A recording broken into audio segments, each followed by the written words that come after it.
Welcome students, RBSC online classes के आपके अपने प्लेटफॉर्म पर स्वागत है आपका। I hope you are continuing with your study, क्योंकि एक तो आपने ह्यूमैनिटीज लिया है, पॉलिटिकल साइंस आप पढ़ रहे हो जिसमें आपको हर चीज समझने की जरूरत है। और दूसरा, आपके लिए ये बिल्कुल ही नया स्ट्रीम हो गया है। अब तक आपने जो पढ़ा था वो 6 सब्जेक्ट के फॉर्मेट में पढ़ा था, और जिसमें एक बिल्कुल ही करेक्ट डेफिनेशन होती है कि बस आपको इतना ही पढ़ना है। लेकिन अब आप कॉम्प्रहेंशन फील्ड में आ गए हो, जहां आपको हर चीज समझनी होती है। तो आज हम शुरू कर रहे हैं।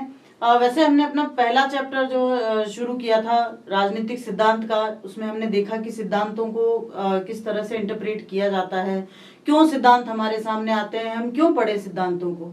उसके बाद में हमने स्वतंत्रता का जो चैप्टर शुरू किया था वो हम कंटिन्यू कर रहे हैं। आज उसका ये लास्ट पार्ट है।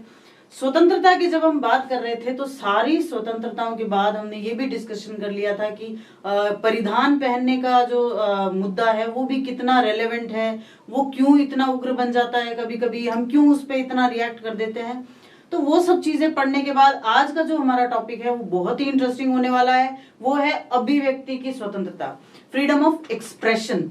देखिए, जब हम किसी भी चीज की स्वतंत्रता की बात करते हैं तो हमेशा स्वतंत्रता, फ्रीडम अपने साथ लिमिटेशंस लेकर आती है।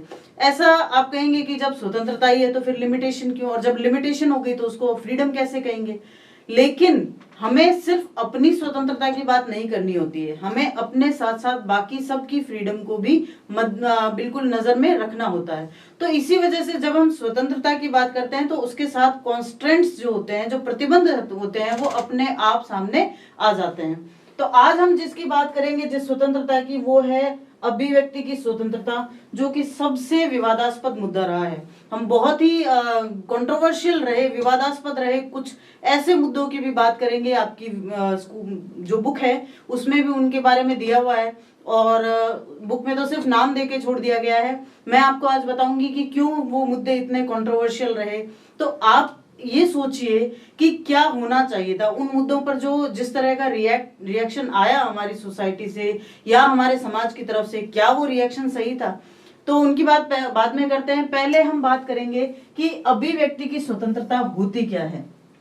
अभिव्यक्ति की स्वतंत्रता का जो मुद्दा है वो अहस्तक्षेप के लघुत्तम क्षेत्र से जुड़ा हुआ है। अगर आपने पिछले वीडियोस नहीं देखे हैं तो आप पहले वो वीडियोस देखें, क्योंकि पिछले वीडियोस में हमने डिस्कशन किया था नकारात्मक और सकारात्मक स्वतंत्रता के बारे में, है ना। तो जब नकारात्मक स्वतंत्रता की बात हम कर रहे थे, जो कि खुद से रिलेट करता है, सिर्फ अपने दायरों से रिलेट करता है, तो वो हमारी स्वतंत्रता का सबसे लघुत्तम क्षेत्र होता है, सबसे छोटा क्षेत्र होता है।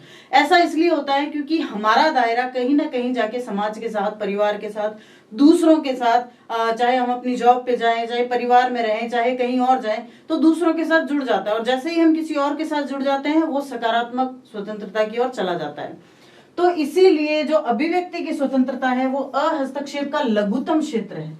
अहस्तक्षेप का लघुत्तम क्षेत्र से क्या समझे कि वहां हस्तक्षेप करना कई बार बहुत ज्यादा जरूरी भी हो जाता है, आसान भी हो जाता है, और ना चाहते हुए भी कई बार हस्तक्षेप हो भी जाता है। J.S. मिल, जिनकी बात हमने उदारवाद में की थी, J.S. मिल ने बहुत ही मजबूत तर्क रखे हैं कि अभिव्यक्ति की स्वतंत्रता प्रतिबंधित नहीं होनी चाहिए। लेकिन वास्तविकता क्या है ये हम तभी समझ पाएंगे जब हम पूरी चीज समझेंगे कि क्या है अभिव्यक्ति की स्वतंत्रता और क्यों उस पर इतने विवाद उठे हैं। The issue of freedom of expression is considered to be the smallest area of non-interference. When we talk about this area of non-interference, it means we are talking about the negative freedom of our wholesome freedom. Negative freedom means the freedom which is related to us only. We are not containing any other person in that kind of freedom. That's why it is called negative freedom, and it is the smallest area of non-interference. J.S. Mill has made strong argument that freedom of expression should not be restricted. ये जो आप आज पढ़ोगे उसमें आपके लिए screenshots लेना इतना जरूरी नहीं है, आपके लिए समझना ज्यादा जरूरी है, क्योंकि ये बहुत ही इंपॉर्टेंट क्वेश्चन बनता है। बुक में जो है वो सिर्फ थोड़े बहुत एग्जांपल्स दिए हुए हैं, मैंने उन्हीं एग्जांपल्स को एलोबरेट किया है। तो शुरू करते हैं हमारे बुक के एग्जाम्पल से। अब जब हम फ्रीडम ऑफ एक्सप्रेशन की बात करते हैं तो कई बार क्या होता है, देखो फ्रीडम ऑफ एक्सप्रेशन में हर तरह की चीज आती है। इंसान जो होता है उसका दिमाग बहुत क्रिएटिव होता है, बहुत ज्यादा रचनात्मक होता है। कई बार हम कुछ करना चाह रहे होते हैं, लेकिन जब तक हमारा दायरा कुछ करने तक है तब तक ठीक है, लेकिन जब हमारा दायरा करने से बढ़कर कहने पर आता है तब बहुत ज्यादा प्रॉब्लम्स क्रिएट होने लग जाती है। आपने देखा होगा कि जब हम कुछ शब्द बोलते हैं, कई बार अभी पिछले ही चुनावों में कई शब्द ऐसे थे जिनके बोलने या ना बोलने पर बहुत मुद्दा गरमाया था। तो मैं खैर उनका स्पेसिफिक नाम नहीं लेना चाहूंगी, लेकिन आप समझ सकते हो कि जब हम कुछ बोलते हैं तो क्या वो बोलना हमारे तक सीमित है। क्यों? क्योंकि जब हम बोल रहे होते हैं तो सिर्फ हम उस बात का या उस चीज का हिस्सा नहीं होते हैं। जब हम बोल रहे होते हैं तो उस स्वतंत्रता का हिस्सा कोई और भी बन जाता है, क्योंकि हर बोली गई बात किसी न किसी द्वारा सुनी जाती है। तो ऐसे में वो सिर्फ हमारी नकारात्मक या हमारी पर्सनल फ्रीडम का दायरा नहीं रह जाता, वो सामाजिक स्वतंत्रता के दायरे में चला जाता है। और जैसे ही कोई चीज समाज या किसी अन्य के दायरे में जाती है, वैसे ही वहां कॉन्स्ट्रेंट्स, वहां प्रतिबंधों का होना अनिवार्य मान लिया जाता है। एक छोटा सा एग्जाम्पल है, जब हम फ्रीडम ऑफ एक्सप्रेशन की बात करते हैं, हम कोई बात कहना चाहते हैं, वो बात दिख रहा है कि गलत है, ठीक है ना। आप अपने परिवार में ही देख सकते हो, छोटा सा एग्जांपल हम वहीं से शुरू करते हैं। आप अपने परिवार में देख सकते हो, परिवार में जो है कई बार औरतों को वो फ्रीडम या वो फ्रीडम ऑफ एक्सप्रेशन नहीं दी जाती। ऐसे में अगर कोई औरत अपने लिए आवाज उठाए कि भाई बहुत ज्यादा पारंपरिक परिवार है, तो वहां ये कहे कि भाई मैं पर्दा प्रथा नहीं रखूंगी, घूंघट नहीं रखूंगी, या फिर ये कि मुझे पढ़ना है, तो इस तरह की आज जब हम 21वीं सदी में पहुंच गए हैं तब भी इस तरह का बोलना उचित नहीं समझा जाता उनके द्वारा कि नहीं आप इस तरह से नहीं कर सकते। तो फ्रीडम ऑफ एक्सप्रेशन की जब हम बात करते हैं तो उसमें यह भी देखा जाता है कि क्या इफेक्ट सामने वाले पर पड़ रहा है, और जो एक्सप्रेस किया गया है, जो अभिव्यक्त किया गया है, उसका कहां तक जायज है, वो होना कहां तक जायज है और नहीं है। पहला एग्जाम्पल जो आपकी बुक में दिया गया है वो है दीपा मेहता की मूवी वाटर बनाई गई थी उन्होंने। वाटर जो है वो उसका बेसिस क्या है, उसका बेसिस है 1940s की एक स्टोरी है। 1940 में जब हमें सबको पता है कि आजादी के समय में भारत में खास करके जब हम ट्रेडिशनल पॉइंट ऑफ व्यू से देखें तो स्थिति क्या रही होगी, बहुत ज्यादा कुप्रथाएं थी, और बहुत से ऐसे क्षेत्र हैं जहां आज भी हमें पता होता है कि कुछ गलत हो रहा है लेकिन हम कुछ कर नहीं पाते। छोटा सा एग्जांपल है देवदासी जैसी प्रथा का। देवदासी के नाम पर बच्चियों को, छोटी छोटी बच्चियों को जो है भगवान को चढ़ा दिया जाता है, और बाद में उन्हें किसी न किसी प्रकार से गलत कामों में धकेल दिया जाता है। तो ये प्रथा अब तो खैर भारत में बैन की जा चुकी है, लेकिन ये प्रथा किसी न किसी तरह से गलत थी। तो जब जब इसका किसी ने भी विरोध किया तो उसका विरोध समाज द्वारा किया गया। ठीक ऐसा ही दीपा मेहता के साथ हुआ जब उन्होंने मूवी बनाई थी एक वाटर, जो कि 1940 के दशक में ग्रामीण भारतीय विधवाओं की कहानी है।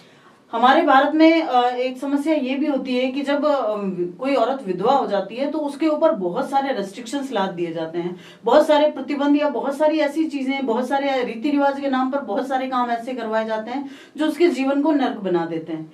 तो ऐसे में जब दीपा मेहता ने ये फिल्म बनाई, खास करके काशी में रहने वाली विधवाओं के लिए, क्योंकि वहां जो विधवाएं जाकर रहती है वो पूरी लाइफ टाइम फिर कहा जाता है कि सिर्फ भगवान की पूजा करते हुए निकालती है, लेकिन कई बार उनके साथ भी गलत काम होते हैं। तो इस ज्वलंत मुद्दे को दीपा मेहता ने अपनी मूवी में उठाना चाहा। इसमें कुप्रथा और बहिष्कार जैसे विवादास्पद मुद्दों को शामिल किया गया है। अब जब विधवाओं का बहिष्कार कर दिया गया है तो जो समाज से बहिष्कृत हैं, अगर वो एक तरफ तो समाज उनको बहिष्कृत कर रहा है और दूसरी तरफ उनको अपने हिसाब से जीवन नहीं जीने दिया जा रहा है, तो ऐसे में अगर कोई उनके लिए आवाज उठाता है तो दीपा मेहता के साथ बहुत बुरा किया गया, उनको वहां फिल्माने नहीं दी गई। बाद में उन्होंने कहीं और जाकर इस फिल्म के जो है प्राइवेट सेट्स लगाए और फिर वहां इस मूवी को फिल्माया, लेकिन भारत में फिर इस मूवी को, इस फिल्म को बैन कर दिया गया। Water is a dark introspect into, ये इंस्ट्रोस्पेक्ट है, बहुत आत्मनिरीक्षण वाली फिल्म है, into the tales of rural Indian widows in the 1940s and covers controversial subjects much as misogyny and autism। तो ये इस तरह के सब्जेक्ट्स उठाना, जब हम बात अभिव्यक्ति की स्वतंत्रता की कर रहे हैं, तो एक औरत अगर औरतों से जुड़े हुए मुद्दे को उठाती है और बजाय उसको सीधा कहने के अपनी कलात्मकता के जरिए कहना चाहती है, तो क्या वो सही है या गलत है? क्या ये विवादास्पद होना चाहिए इतना, ये आपके सोचने की बात है, इसीलिए इसका एग्जाम्पल आपको दिया गया है। अगला एग्जाम्पल है, एक बुक लिखी गई थी जो कि मेनन ने लिखी थी। मेनन ने ये बुक लिखी थी रामा अनटोल्ड नाम से। जब हम भारतीय समाज की बात करते हैं तो भारतीय समाज में राम जो है आदि पुरुष के नाम से जाने जाते हैं। आदि पुरुष का मतलब हमारे लिए जो शुरुआत है वहां से लेकर अंत तक राम ही सब कुछ है। लेकिन क्या हमारे लिए सब कुछ है तो क्या वो हर एक के लिए सब कुछ हो? ये इस मूवी में इस बुक में उन्होंने कुछ ऐसा कंट्रोवर्शियल लिखा। कंट्रोवर्शियल का मतलब उन्होंने जब ये बुक लिखी थी तो उन्होंने उसे राम को भगवान के नजरिए से देखकर नहीं लिखी, बल्कि राम के भी जो कुछ बैक पॉइंट्स थे, कुछ जो उनकी मजबूरियां रही, शायद उनको देखकर ये बुक लिखी थी। Struck down in 1955, the spoof of the Ramayana was one of the first book to be banned in independent India. स्वतंत्र भारत में ये बैन की जाने वाली, प्रतिबंधित की जाने वाली पहली किताब थी जो 1955 में आई थी। और इस किताब में था क्या? इसमें था spoof of the Ramayan. Ramayan में जो कुछ भी घटनाएं हुई उनको मजाकिया तौर पर बताया गया था। मतलब कई बार ऐसा होता है जिसको हम सरकास्टिक होना कहते हैं, जिसको हम कहते हैं व्यंग्यात्मकता, कि आप हंसी मजाक में या किसी पर व्यंग करके और फिर किसी सच्चाई को या किसी ऐसी चीज को बाहर लाओ। तो इस बुक किताब में मेनन ने यही काम करने की कोशिश की थी। मेनन ने 1954 में ये पुस्तक लिखी। ये हिंदू महाकाव्य रामायण का एक मजाकिया और पठनीय संस्करण के रूप में था। कुछ वर्षों के लिए भारत में इसे प्रतिबंधित कर दिया गया था, क्योंकि मेनन ने क्या किया था, एक पवित्र पाठ के साथ जो स्वतंत्रता ली थी उससे धर्मनिष्ठ हिंदू भयभीत हो गए। एक रामायण को हमारे यहाँ एपिक माना जाता है, एक महाकाव्य है जो कि हमारे दैनिक जीवन का आधार है। हम कुछ भी करते हैं तो यही सोचते हैं कि राम के जो चरित्र जो मील के पत्थर स्थापित किए गए हैं राम के द्वारा, हम उनका अनुसरण हमेशा ही करें। तो ऐसे में जब मेनन ने इसे मजाकिया रूप दिया, इस पर व्यंग किया, तो कुछ न कुछ इसकी प्रतिक्रिया सामने आनी ही थी। Menon's 1954 retelling of the classic Hindu epic Ramayana, meant as a funny and readable version of the work, was banned in India for some years, as devout Hindus were horrified by the liberties Menon took with a sacred text.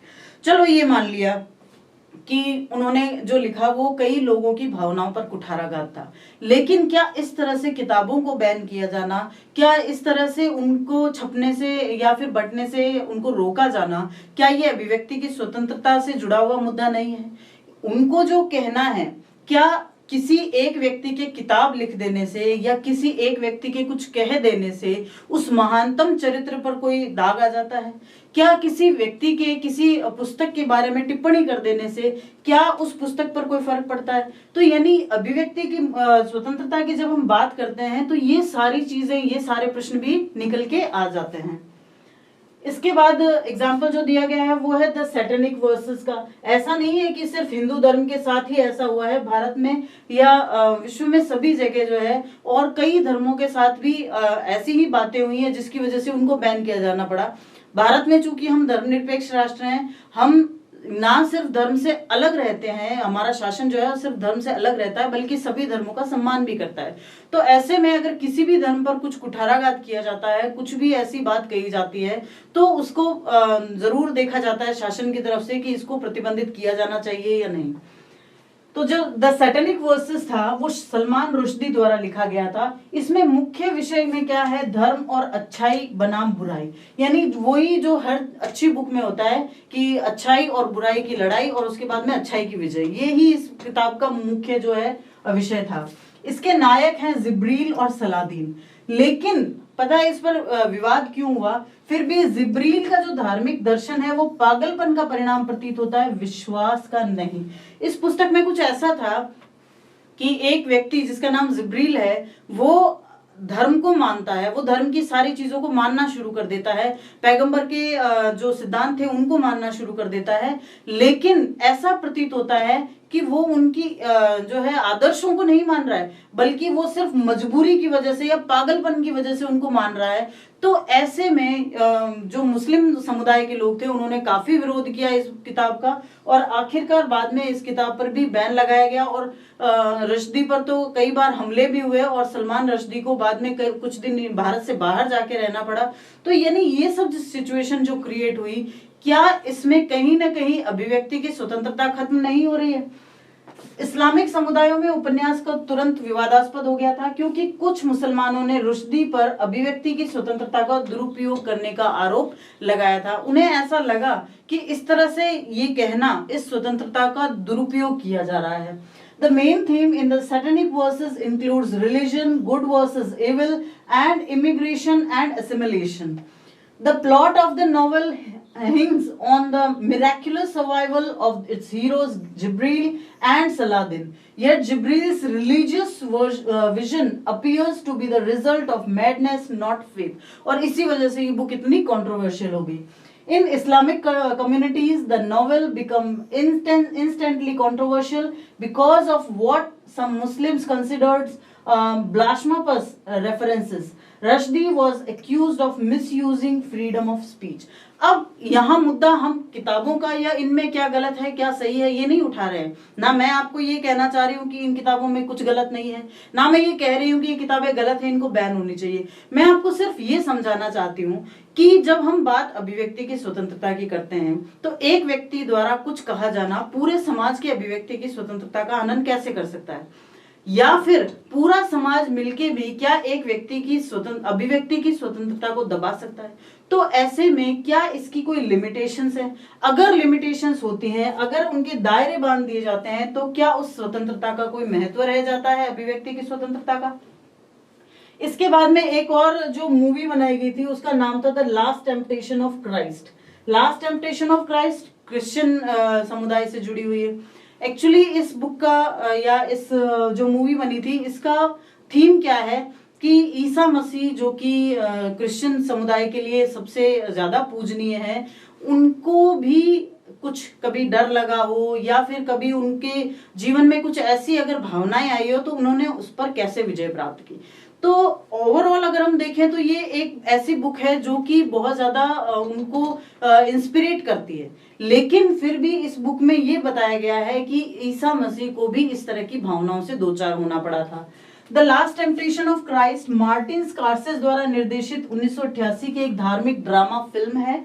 Film में यीशु मसीह को जीवन, भय, संदेह, अवसाद, अनिच्छा और वासना सहित विभिन्न प्रकार के प्रलोभनों के साथ उनके संघर्ष को दर्शाया गया है। अब इसमें बताया होलसोल यही गया है कि क्राइस्ट ने भी अपने जीवन में ये सारे जो है भावनाएं फेस भी की है, उनके साथ संघर्ष भी किया है और उन पर विजय भी प्राप्त की है। लेकिन कंट्रोवर्सी या विवाद इसलिए हो गया कि क्राइस्ट को ये भावनाएं नहीं आनी चाहिए थी। क्यों? क्योंकि वो पैगंबर है, वो हमारे जो है सबसे महत्वपूर्ण व्यक्ति है। तो ऐसे में ये विवाद उत्पन्न हो गया। तो क्या इस तरह से फिर उस मूवी पर बैन भी लगा दिया गया काफी टाइम के लिए। तो क्या इस तरह से बैन लगाया जाना उचित है? The Last Temptation of Christ is a 1988 religious drama film directed by Martin Scorsese. The film depicts the life of Jesus Christ and his struggle with various forms of temptation, including fear, doubt, depression, reluctance, and lust.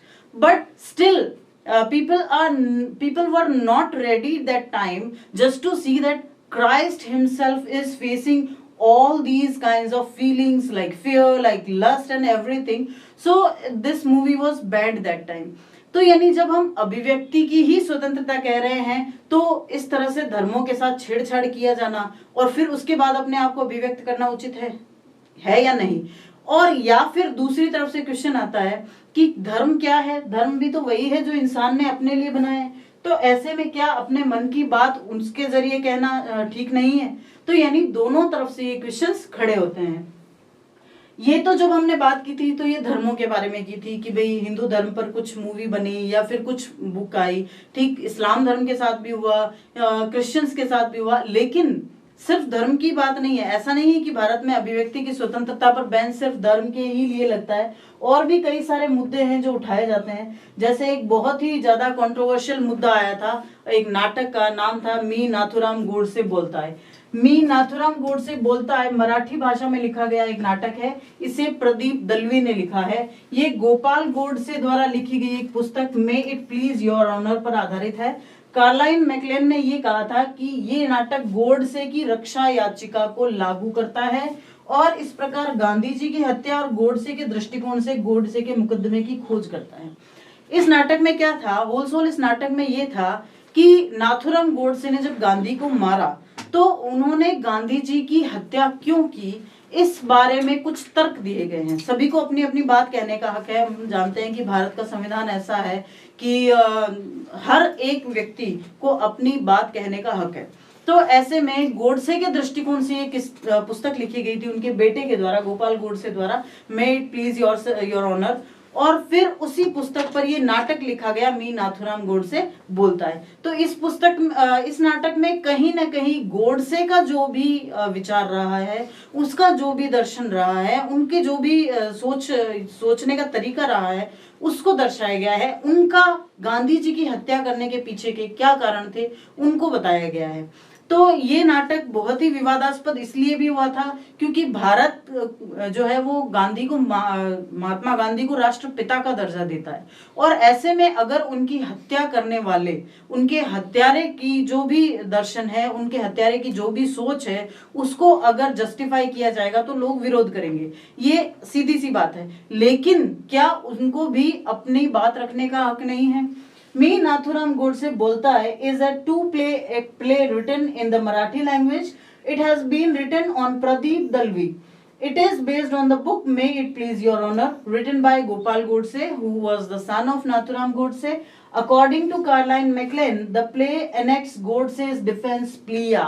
ये act और कुछ नहीं है, ये सिर्फ ये बताता है कि गोडसे ने अपना बीच बचाव किस तरह से किया, उन्होंने अपनी बात को सामने रखने की कोशिश कैसे की, and thus explores the assassination of Gandhi and the trial of Godse from Godse's point of view. इसमें सिर्फ गोडसे का पॉइंट ऑफ व्यू ही सामने रखा गया है, लेकिन फिर भी ये नाटक बहुत ज्यादा विवादास्पद हो गया। क्यों? क्योंकि गांधी जी हमारे लिए, हमारे देश के राष्ट्रपिता हैं, और उनके हत्यारे से ये सुनना कि उसके नजरिए से गांधी जी की हत्या की गई वो उचित थी, ये हमें थोड़ा नागवार गुजरा। तो ये कुछ ऐसे पॉइंट्स हैं, ये कुछ ऐसे मुद्दे हैं, ज्वलंत मुद्दे, जिन्होंने हमारे दिमाग में एक बवंडर पैदा किया कि क्यों अभिव्यक्ति की स्वतंत्रता को हर जगह सीमित करने की कोशिश की जाती है।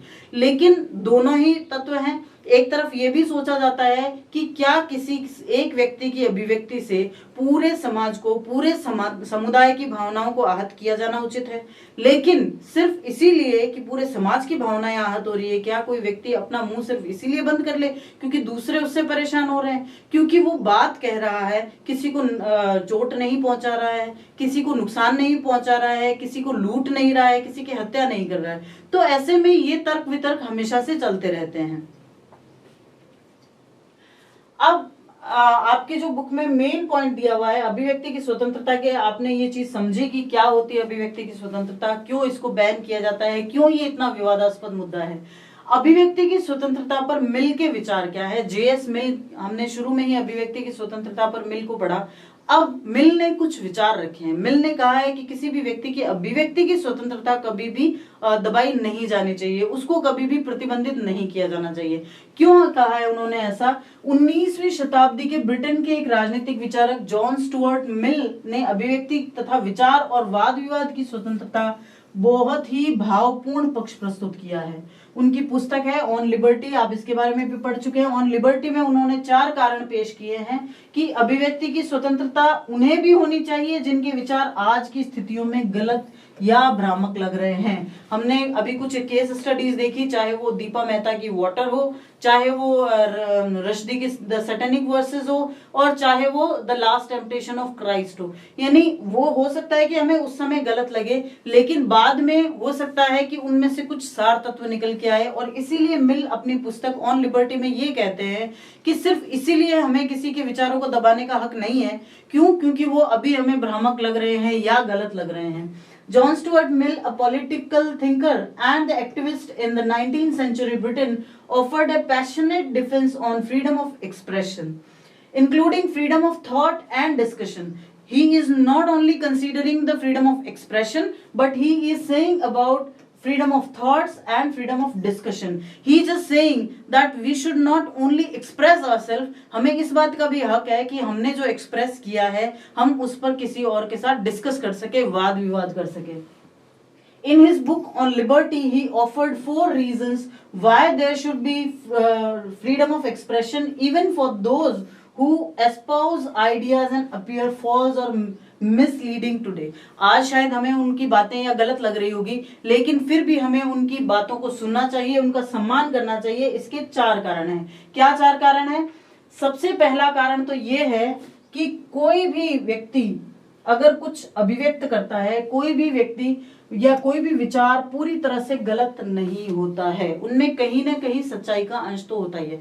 छोटा सा एग्जांपल, हमने जैसे अभी नाथूराम गोडसे बोलताए की बात की, लेकिन अगर व्यक्ति ने गांधी जी जैसी बड़ी महानतम हस्ती की हत्या करने के बारे में सोचा है तो कोई तो कारण रहा होगा। तो एक बार हमें उसके कारणों को सुनना जरूर चाहिए। जो हमें गलत लगता है उसमें सच्चाई का तत्व होता है। अगर हम गलत विचार को प्रतिबंधित कर देंगे तो इसमें छुपे सच्चाई के अंश को भी खो देंगे। यानी कहने का मतलब है कि अगर हमने उस पूरे विचार को ही दबा दिया तो उसमें जो कुछ अच्छा, थोड़ा बहुत अच्छा जो है वो भी हम उसके साथ ही गंवा देंगे। First, no idea is completely false. What appears to us false has an element of truth in itself. If we ban false ideas, we would lose the element of truth that they contain. So if we want to save that element of truth, we just have to listen the whole idea. ये बात की बात है कि हम उस विचार को कितना अपनाते हैं और कितना छोड़ पाते हैं या कितना प्रतिबंधित कर पाते हैं। दूसरा कारण पहले कारण से ही जुड़ा हुआ है। सत्य स्वयं से उत्पन्न नहीं होता, सत्य विरोधी विचारों के टकराव से पैदा होता है। आपको अगर याद हो तो जब हमने ये चैप्टर शुरू किया था तो मैंने अरस्तु की एक लाइन आपके लिए कोट की थी कि truth always takes to to be told. सत्य हमेशा 2 व्यक्ति चाहता है जब वो कहे जाएं। 2 व्यक्ति कैसे चाहता है? क्योंकि अगर एक व्यक्ति ने सच बोल भी दिया लेकिन सुनने वाला कोई नहीं है तो उस सच का कोई फायदा नहीं। कोई सुनने बैठा है लेकिन कोई बोल नहीं रहा है तो उस बात को कहने का कोई फायदा नहीं। तो ऐसे में कम से कम 2 व्यक्ति लगते हैं। तो 2 व्यक्ति का मतलब क्या हुआ? 2 तरह की विचारधाराएं होनी चाहिए, 2 तरह की विरोधी बातें होनी चाहिए, जो कि जब आपस में टकराए या फिर आपस में घर्षण करे या उनका आपस में संघर्ष हो तब जो सही है उसकी चिंगारी निकल के आए। तो सत्य विरोधी विचारों के टकराव से पैदा होता है। जो विचार आज गलत प्रतीत होते हैं वो सही तरह के विचारों के उदय में बहुमूल्य हो सकते हैं। कई बार उस समय कोई चीज सही नहीं लगती है, लेकिन समय के साथ साथ, वक्त के साथ साथ हो सकता है कि वो बात सही लगने लगे। This is related to the second point. Truth does not emerges by itself. It is only through a conflict of opposing views that truth emerges. Ideas that seem wrong today may have been very valuable in the emergence of what we consider right kind of ideas. कई बार कोई विचार तब सही प्रतीत हो सकता है जब हम खोज में निकले कि क्या सही है और क्या गलत है। तीसरा, विचारों का ये संघर्ष केवल अतीत में ही मूल्यवान नहीं था, बल्कि हर समय इसका जो सतत जो महत्व है वो चलता रहता है। कहने का मतलब ये है कि कोई चीज, आप इसको ऐसे समझिए कि जब पुराने टाइम में लोग ये मानते थे कि पृथ्वी चपटी है, ठीक है ना, तो ऐसे में किसी ने कहा कि पृथ्वी गोल है, उस समय उसका बहुत विरोध किया गया, बहुत उसको गालियां भी दी गई कि तुझे नहीं पता। और लेकिन वास्तविकता क्या निकली? वही जो उसने कहा था कि पृथ्वी गोल है, तो उस समय उसका विरोध किया गया और बाद में वो सच सही निकला। यानी एक चीज जो सच है वो हमेशा सच बनी रहेगी, और अगर कोई चीज सच नहीं है तो वो तो समय के साथ वैसे भी धुल जाएगी। तो ऐसे में विरोध करने का कोई मुद्दा या कोई बात निकल के नहीं आती। Thirdly, the conflict of ideas is valuable not just in the past but is of continuing value of all times. ये सिर्फ प्राचीन काल की बात नहीं है, हर समय सतत सत्य जो होता है वो हमेशा सतत होता है। Truth is always continued. अंतिम बात यह है कि हम इस बात को लेकर भी निश्चिंत नहीं हो सकते कि जिसे हम सत्य समझते हैं वही सत्य है। कई बार जिन विचारों का किसी समय पूरे समाज ने गलत समझा और दबाया था, बाद में वो सत्य पाए गए थे। जैसा मैंने अभी आपको पृथ्वी गोल है का उदाहरण दिया कि पहले ये कहा गया कि पृथ्वी चपटी है और बाद में उसको कहा गया कि गोल है, तो जिसने कहा कि पृथ्वी गोल है उसका भरपूर विरोध किया गया, लेकिन बाद में सच तो वही निकला ना। कुछ समाज ऐसे विचारों का दमन करते हैं जो आज उनके लिए स्वीकार्य नहीं है, लेकिन ये विचार आने वाले समय में बहुत मूल्यवान ज्ञान में बदल सकते हैं। हो सकता है जो विचार, जो नोशन उस समय शुरू हुआ है, वो नोशन आने वाले टाइम में नोशन से थियरी बन जाए, वो सिर्फ विचार ना रहे, विचारधारा बन जाए।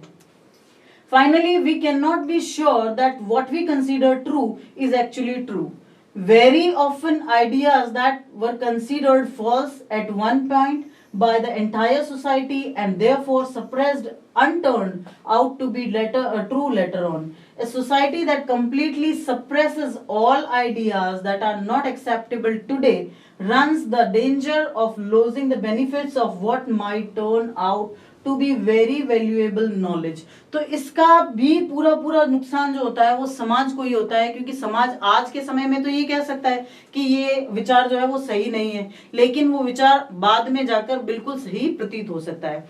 तो ये चैप्टर यहाँ एंड होता है जब हमने अभिव्यक्ति की स्वतंत्रता को समझा। ओवरऑल आपने ये समझ लिया कि स्वतंत्रता जो होती है, यद्यपि हमारी स्वतंत्रता सिर्फ हम तक सीमित नहीं रहती, जैसे ही किसी और की स्वतंत्रता शुरू होती है हमारी समाप्त हो जाती है। लेकिन फिर भी स्वतंत्रता, freedom is a value to be worth dying, मतलब कहने का कि स्वतंत्रता एक ऐसा मूल्य है जिसके लिए अगर प्राण भी दे दिए जाएं तो कम है, ठीक है ना। यद्यपि प्राण देने के बाद कुछ भी नहीं बचता, लेकिन फिर भी अगर प्राण, किसी प्राणी में स्वतंत्रता नहीं है तो वो प्राणहीन से भी गया गुजरा है। ये इस पाठ का मूल तत्व है जो आपके सामने निकल के आता है।